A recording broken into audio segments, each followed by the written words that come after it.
स्वागत है जीवित परमेश्वर की जीवित हजूरी में। कॉन्ग्रेचुलेशन। आप अपने पड़ोसी के लिए प्रोफेसी कर रहे हो। अगर कॉन्ग्रेचुलेशन के जैसा कोई काम उसकी लाइफ में नहीं हो रहा तो आपके बोलने से वो होगा।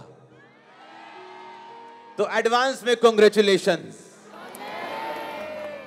बैठ जाओ अपने शरीर में और एक बार जोर से बैठकर परमेश्वर की आत्मा के लिए तारीफ कर दो। जोर से ऑनलाइन तारीफ करो मेरे साथ मिलके। हालेलुया। उठाओ अपने हाथों को। मैं रेडी हूं, मैं तैयार हूं परमेश्वर आपके वर्ड्स को लेने के लिए। मांगो अपने हाथों को उठा के। गैर भाषा में 2 मिनट के लिए प्रार्थना में जाऊं।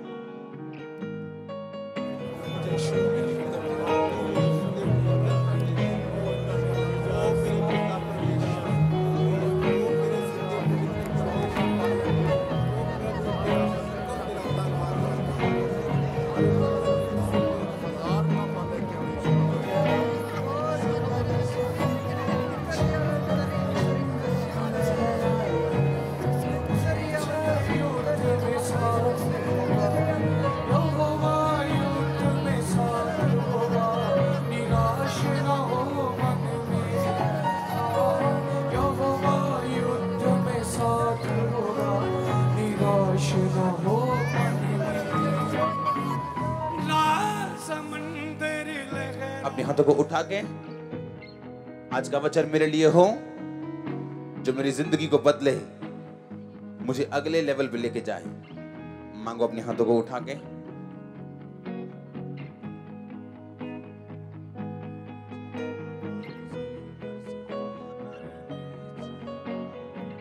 प्रभु यीशु मसीह के सामर्थी नाम में हम मांगते हैं।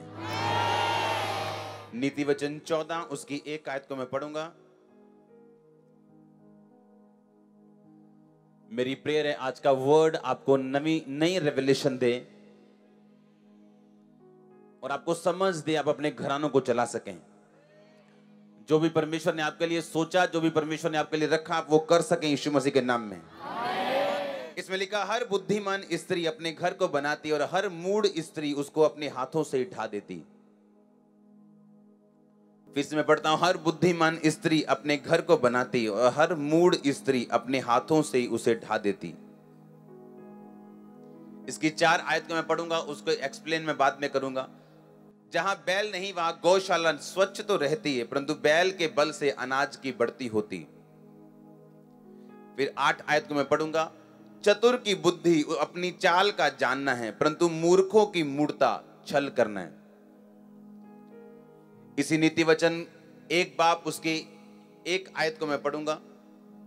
दाऊद के पुत्र इज़राइल के राजा सुलेमान के नीति वचन, इनके द्वारा पढ़ने वाला बुद्धि और शिक्षा प्राप्त करे और समझ की बातें समझे, काम करने में प्रवीणता, धर्म, न्याय और निष्पक्षता की शिक्षा पाए।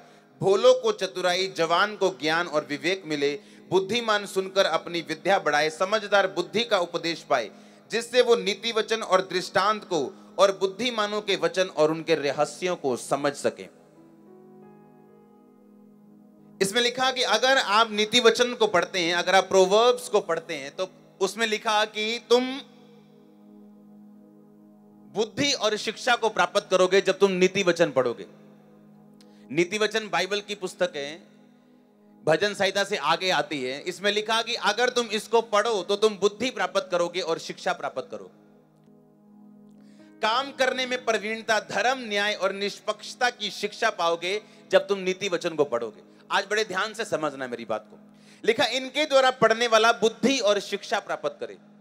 आपको लगता है बुद्धि मेरे को क्या जरूरत है, मैं तो अपने छोटे मोटे काम में करता हूं, मुझे बुद्धि नहीं चाहिए, मैं तो फलाना काम करता हूं, अभी इसमें बुद्धि क्या लगेगी, मैं तो जमीन की खेती करता हूं, इसमें क्या दिमाग लगेगा, हमको आता है करना। शैतान प्रभु यीशु मसीह के पास आके बोलता है कि अगर तू परमेश्वर का बेटा है तो इन पत्थरों को बोल ये रोटियां बन जाए। कहा कि नहीं कहा?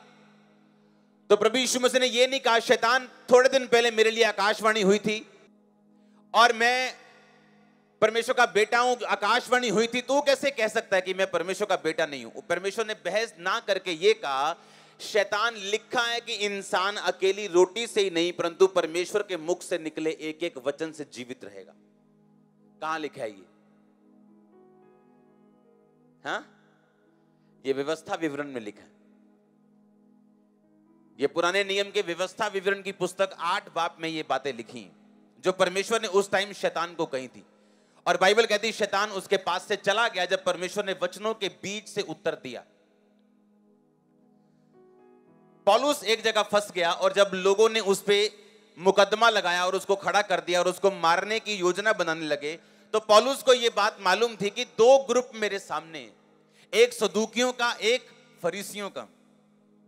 हाँ, मान लो 2 पार्टियों ने आपको पकड़ लिया, एक फलानी पार्टी, एक फलानी पार्टी। तो पौलुस ने कहा, भाइयों मेरा न्याय हो रहा है कि जी उठने के विषय में, क्योंकि मैं यीशु मसीह के जी उठने के बारे में प्रचार कर रहा हूं। वो दोनों पार्टी आपस में लड़ने लगी, क्योंकि एक विश्वास करते थे फरीसी कि जी उठना है, सदूकी विश्वास करते थे कि जी उठना नहीं है, और वो आपस में लड़ने लगे और पौलुस बच गया। इसे बुद्धि का वरदान बोलते हैं। बुद्धि का वरदान तब काम करता है आपकी लाइफ में कि जब शैतान आपको तंग करे या एक ऐसी सिचुएशन हो जहां आप ना हां कर सकते ना कर सकते। प्रभु यीशु मसीह के पास कुछ लोग आए और यीशु मसीह को फंसाने के लिए बोला कि ये सिक्का, ये जो टैक्स है, हमें देना चाहिए कि नहीं देना चाहिए राजा को। अगर यीशु मसीह कहते हैं हाँ हमें टैक्स देना चाहिए, तो इजरायली लोग नाराज हो जाते हैं, क्योंकि रोमी लोग जो थे वो नाजायज टैक्स लेते थे। और अगर यीशु मसीह बोलते नहीं देना चाहिए तो भी ये बाइबल के खिलाफ था, अगर बोलते नहीं देना चाहिए तो भी ये गलत था। हाँ, तो यीशु मसीह ने पता क्या कहा? सिक्का मुझे दो।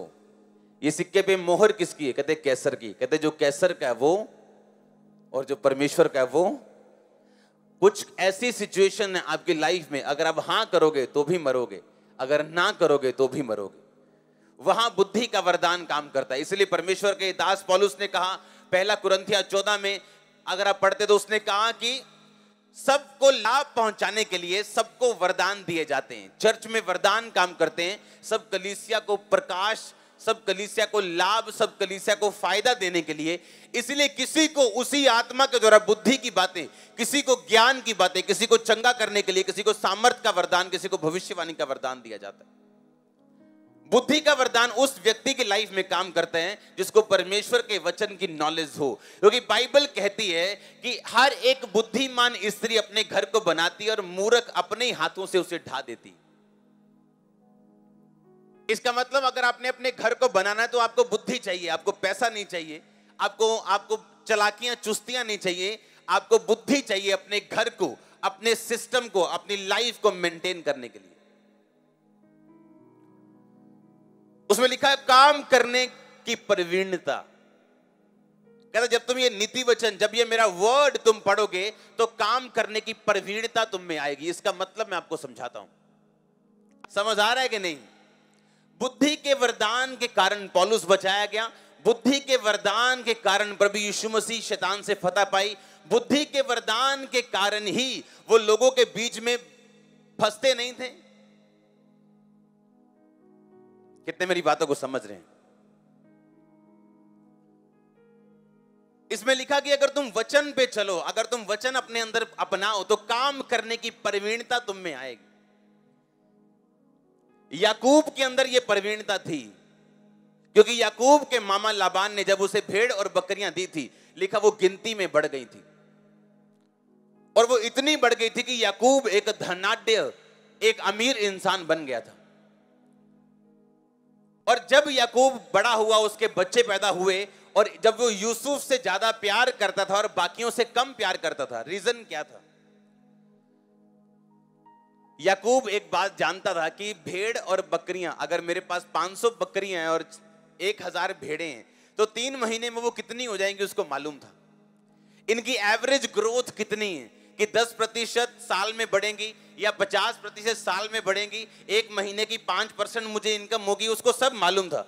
लेकिन बाकी जो बच्चे थे उनके काम करने की प्रवीणता स्लो थी, कम थी, इसीलिए वो यूसुफ से ज्यादा प्यार करता था, क्योंकि यूसुफ जिस काम में हाथ लगाता था पवित्रताई और परमेश्वर के वचनों पे चलने के कारण वो काम फलवंत होते थे, इसीलिए वो अपने बाप का फेवरेट था। उसका बाप पक्षपात करने वाला इंसान नहीं था कि यूसुफ से ज्यादा प्यार करना और बाकियों से कम करना। बाकियों के पास बहाने थे। बाइबल कहती उनके बुराइयों का समाचार यूसुफ अपने बाप के पास लेके जाया करता था। बाकी 10 में से कोई भी अपनी बुराइयों का समाचार दूसरे भाई के लेके नहीं आता था, क्योंकि सब एक दूसरे के काने थे वो।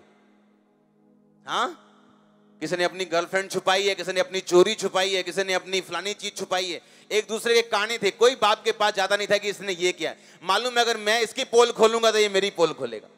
पर यूसुफ की पोल खुल नहीं सकती कि उसकी बीमारी कोई प्रॉब्लम थी नहीं, और वो बाप के पास जाता था। और बाइबल कहती बुद्धिमान इंसान था, और बुद्धिमान होने के कारण काम करने की प्रवीणता उसमें थी। जो भी काम उसको मिलता था उसमें वो फलवंत होता था, क्योंकि यहोवा उसके साथ था।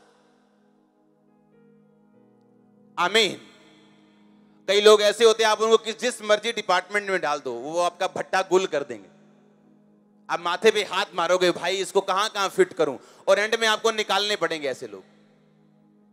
और कुछ लोग ऐसे होते हैं, आप उनको जिस मर्जी डिपार्टमेंट में रख दो वो आपका डिपार्टमेंट फर्स्ट क्लास कर देंगे। रीजन क्या है? काम करने की प्रवीणता उसी व्यक्ति के ऊपर है, और उसी में है जिसमें ये बुद्धि काम करती, जो नीति वचन को पढ़ता है, जो वचनों को पढ़ता है, जो पवित्रताई के मतलब को, महत्व को समझता है। हालेलुया। लेकिन बुद्धिमान स्त्री अपने अपने हाथ से घर को बनाती है, और मूर्ख स्त्री अपने हाथों से अपना घर खराब कर देती। अगर हम नीति वचन को पढ़ना शुरू करें और बाइबल के वचनों को ध्यान से और समझ से पढ़ना शुरू करें इसको, तो हम कभी सफर नहीं करेंगे अपनी लाइफ में। वो इंग्लिश वाला सफर, दुखों वाला सफर।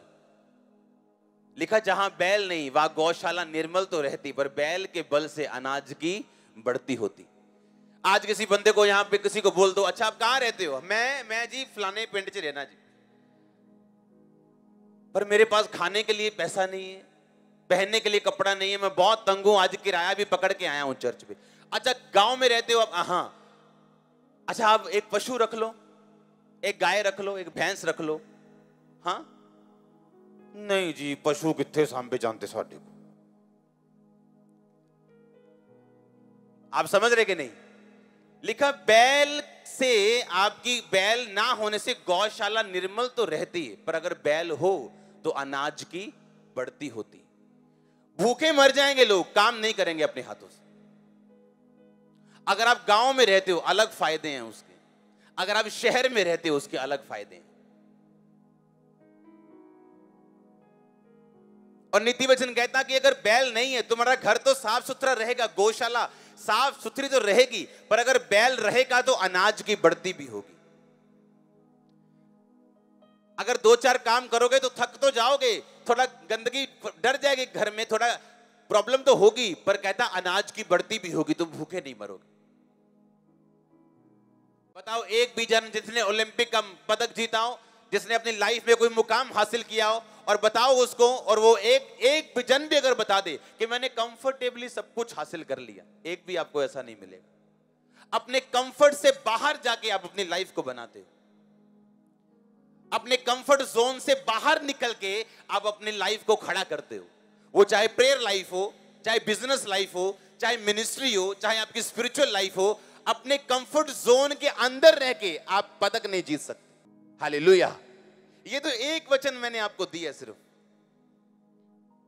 कहता धर्म, न्याय और निष्पक्षता की वो शिक्षा पाए। धर्म की वो शिक्षा पाए। चलना कैसे है परमेश्वर में, धर्म क्या कहता है, वचन क्या कहता है, परमेश्वर के आत्मा मुझे क्या कहती है, किस तरह से मैंने रहना है अपनी लाइफ में। जब कोई मुझे नहीं भी देख रहा तो कैसे मैंने अपनी लाइफ को परमेश्वर में पवित्रताई में लेके चलना। न्याय की वो शिक्षा पाए, गलत को गलत और सही को सही कहें, निष्पक्षता की शिक्षा पाए। ये सब नीति वचन में लिखा है। आप पढ़ते हो नीति वचन के? नहीं। कईयों के पास तो पूरी बाइबल नहीं है, नया नियम पढ़ते हो। आप सोचो नीति वचन कहता है अगर तू मुझे पढ़ेगा तो बुद्धि हासिल करेगा, काम करने की प्रवीणता हासिल करेगा। आप सभी को जय मसीह की दोस्तों, मेरा नाम है रोहित कुमार। आप देख रहे हैं सच्ची और भक्ति चैनल में। आप सभी का स्वागत करता हूं। दोस्तों, आप सभी लोगों के बीच में लेके आ चुका हूं अंकुर नरूला जी की प्रार्थनाएं।